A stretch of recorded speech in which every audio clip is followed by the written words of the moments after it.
there, welcome back to my channel. At the time that you are currently watching this, this will be my 1-year anniversary from becoming a real adult and moving to Detroit, moving across the state, and starting like my real professional life and all of that good stuff, which seems crazy to me because it feels like it's been so long since I was in school and so long since I lived at home and everything, but I don't know. It hasn't at the same time. So whether you're new to my channel or you've been watching me since that journey, which I appreciate all of you guys who have been with me on that journey. It's so cool that I've had so many friends and supporters and everything following me as I make this big change. Whether you're new or old, I think you guys will probably take something from this video. I had been asked many times to do like an update video and just kind of my tips and advice for how I got to where I am. Not that I'm like by any means freaking at my ultimate career goal or anything like that, but a lot of people did have questions about how I found a job, how I adjusted to moving and all that. So this is going to cover all that stuff. So let's stop the rambling and get into it. So I won't recap too much about like my whole journey. There's my whole channel, I have stuff about it, you can check it out. I'll list some vlogs down below that you might want to watch before or after watching this or whatever if you want like more details. But basically I moved 2 hours away to Detroit. I started a job. I got a job about a month after graduating, which is pretty good. And I think that I did do a video, kind of. Yes, I did. I did a video on how I found that job and everything. So I'll be sure to leave that one down below. But essentially I think I found it on Indeed.com. And it was a very good job for entry level. Like it was a great job to get my foot in the door and all that stuff. And what I did is I worked at, I just still don't want to say what company, but I worked at a major automotive company here in the city, and I did internet like chat and stuff like that, and I ended up working my way up to a senior role there. So I was managing a bunch of people, helping them find cars, helping them help other people find cars, and doing stuff in the digital space. And it was a really good experience. It wasn't at all like what I wanted to do with my life. I'd always wanted to do social media, and I've been freelancing since I was a junior or something in college and still do. So I had a lot of social media and marketing experience, so I knew that's what I wanted to do. It's just I needed to, you know, just do it. So anyway, I ended up finding a job a couple months ago. I've been in this role for just a few months, and I found a social media community manager role. And so that's what I've been doing now, which I am so in love with, and I'm just so happy right now. I feel like I'm doing like I'm exactly where I thought I would be at this point in my life, and I just feel really content. So yeah, I guess just my advice, like I said, I'm going to leave that video down below, but my major advice beyond just like doing well in school and trying to get other experiences while you're in school, like don't just like work at the mall and think and go to school and feel like that's enough to get your dream job, because it's not. Like you need to be doing above and beyond while you're in college so you can get a head start. I mean, I was freelancing, like I said, and doing so many extra things in addition to doing an internship. And, you know, I did my fair share of retail and everything while I was in high school and college. You need to do as many things as you can to get experience, but beyond that, even while you're at like your first entry-level job, you know, I knew from the very beginning pretty much that that's not what I wanted to do, that exact role. Did I see myself maybe growing with the company? Sure. Did I see myself going to a different department? Definitely. Did I see I saw all these different opportunities and routes that I could take, but the biggest thing I think to keep in mind is that you have to treat that first job like it is, you know, don't treat it like it's just a stepping stone. Like take it very seriously. Like I got promoted about 6 months after starting or something like that. And I think that's so important. Would I have just stayed in that entry-level position? I'm not sure that I would be where I am at now. I'm not sure that I would be as content like with myself as I am now and things like that if I was just like slacking off and coming in late and just not doing a good job. Even though I didn't really care about like what I was doing necessarily, it wasn't my passion. It wasn't, you know, I wasn't changing the world or curing cancer or anything like that, but you know, you have to take everything really seriously. So I think a lot of people in their entry-level jobs just think of it as an entry-level job, but you have to think of it as a little bit more. In addition, I was freelancing. I don't know if you guys know this about me, but I work about 80 hours a week. Like I try so hard not to.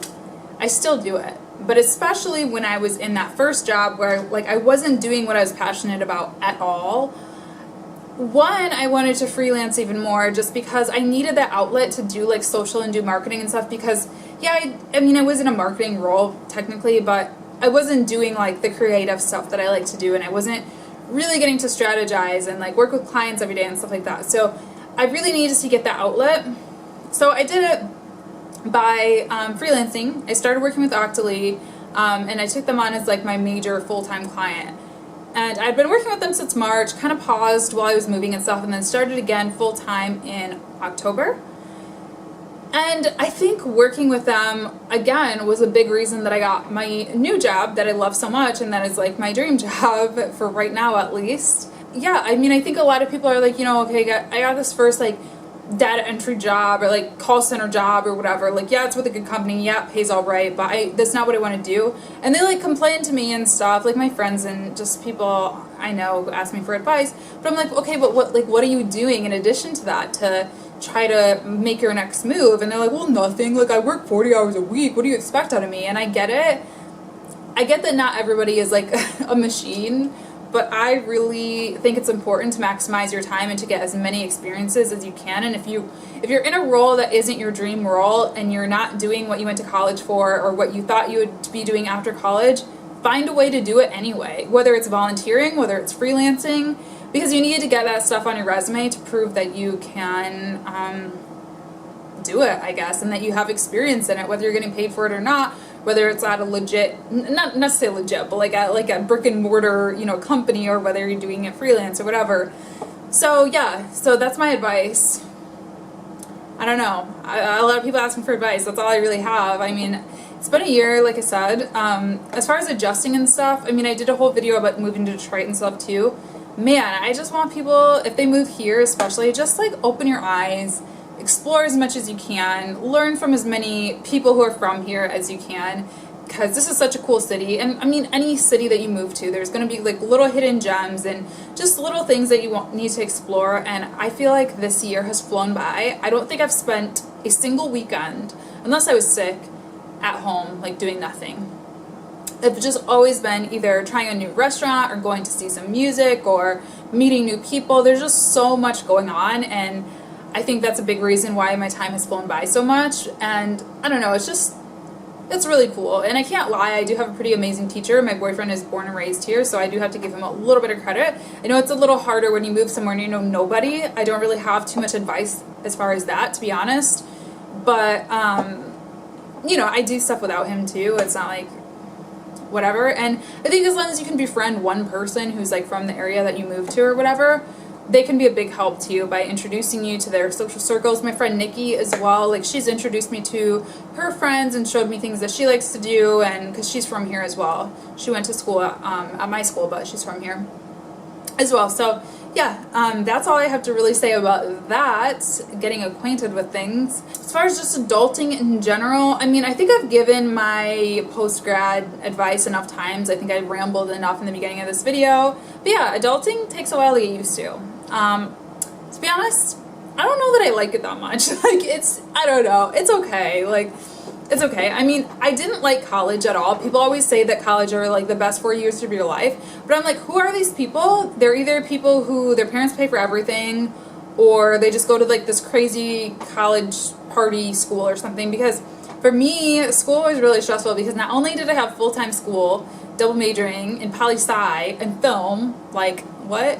And then, but I also had to work, like I had to pay for all my bills by myself. Luckily, my college was paid for through scholarships, but like I was just working all the time. I was freelancing, and like I said, I was doing an internship and doing all this stuff. So college really wasn't fun for me. It was just a lot of work. So that's the one thing about adulting is, you know, you go in for your 9 to 5, and then you come home and you have like from 6 to 11 or 12, whenever you go to bed, just do whatever you want. For me, and in my opinion, if you're thinking next steps, both financially and, you know, career-wise, which I guess are kind of related, but you know what I mean, you're probably not just having free time. Like, I come home from work from like 5:30 to 10, I work for Octoly, and then I take like an hour to watch Sister Wives or do something mind-numbing, and then go to bed. And then the weekends are usually my own, or to do YouTube and stuff. But anyway, the cool thing about adulting is you don't have to like constantly be staying up till 2 a.m. writing a paper or like whatever, but it definitely takes some getting used to. Like it's strange for me even to just still wake up at 7 o'clock in the morning. Like that's still something that is a little bit difficult for me, which I think speaks to my young age, I guess. I don't know. But just getting in those routines is really difficult. And then that's something I didn't talk about either, is when I first started my job, like I was working 2:30 to 9:30, and then I was working 12:30 to, I was working 2:30 to 11, and then I was working 12:30 to 11. So for pretty much the first like 6 months, the first like 9 months that I was here, I had no social life. I mean, like I said, I did stuff every weekend. I would make the most out of my weekends, but like Monday through Friday, I had no social life. I didn't really see my boyfriend. If I saw my boyfriend, I'd come over at 11 and we'd like watch a show and then go to bed. Like, it was just really hard. And I think, yeah, that's just another piece of advice for you guys. Like, you kind of just have to pay your dues. I mean, it really, really sucked. Like, I got to a point where I was just so unhappy, and it was really affecting me emotionally. I mean, I couldn't see my family really, especially towards the end when I was in leadership. I was also working Saturdays, so like I couldn't see my family really at all. I couldn't even see my boyfriend. I couldn't even see like my roommates, like the people that I lived with. So I was just like, what is the point of living this meaningless existence? So yeah, that was hard, but I think you just have to pay your dues. I mean, I think that's just part of growing up, and especially if you're in a corporate position like I was. I mean, it's just the way it is there. People are dying to get into a company like that, so forget your feelings, basically. One of my friends, she's like an internet friend. I don't know if she still has a blog or not, but she wrote this blog post. If I can find it, I'll link it down below to give her proper credit. But she wrote this blog post when she was first graduating, and she's a few years older than me, but she was just like, you're not too good to work at Starbucks or something like that. And I think that is just my biggest advice, I guess, for post-grad that I can really say. I'm rambling so much, but basically just, do what you gotta do. If you have to work at Starbucks, work at Starbucks. And especially if it means moving to where you love, like basically I got an offer, and I knew I wanted to be in Detroit, so I took it. Like I was like, okay, that's enough to pay my bills. It's not anything too crazy. All right, sounds good. And I think you just kind of have to do that and work your way up. Jobs still aren't very easy to come by, I mean, the economy's better, but it's still not like great. And so I just really recommend doing what you gotta do, working your way up, and maximizing your experience, even if you're not getting it at work. You can't expect a company, they work 9 to 5, 40 hours a week, whatever. You can't expect them to give you all the training and all the experience that you want for your career. Like, you're the one who's in charge of your career. Nobody else is. You have to give yourself those experiences. Sometimes you can't just expect a company to. Even in my role now, like I'm doing exactly what I want to do in social media and everything, but I still I'm teaching myself new things. I'm going on webinars after work to learn additional skills. I'm on Skillshare and things like that, learning and growing, and you just can't expect anyone to do it for you. And especially if you're in a role like mine, in an industry like mine, where anything in technology, social, like media, that stuff is constantly changing. Like the technology and the platforms and everything is constantly changing. You have to constantly be teaching yourself. If you think that just because you have a degree means that you can just kick back and wait for the jobs to roll in, you're kidding yourself. I'm going to be learning for the rest of my life. By signing up to want to do social media, I just signed myself up to be learning for the rest of my life. And really with any job, but especially, like I said, with these kinds of jobs. So, I don't know. Hope that was what you guys wanted. You guys asked me for an update and some advice, so I hope that was good. Like I said, I'll leave all my videos down below that are related to this so you can kind of see my journey, but happy 1 year anniversary to me. This is so exciting. Can't believe I made it this long. I think this is the longest I've lived anywhere besides home, honestly. No, that's a lie. I lived in Ann Arbor for a year, about a year exactly, but I think I'm going to stay here. I mean, I think this is my home. It's weird. I finally feel like this is where I'm meant to be. Maybe in the future I'll move somewhere, of course. I'm not going to limit myself forever, but I can definitely see myself staying here for a while. So I'm excited to be here. Thank you guys for joining my journey with me, and good luck to you guys. If you have any questions about post-grad stuff or jobs or advice or Detroit or whatever, leave them down below. You can always tweet me at at A Journey East as well. And I'll see you guys next time.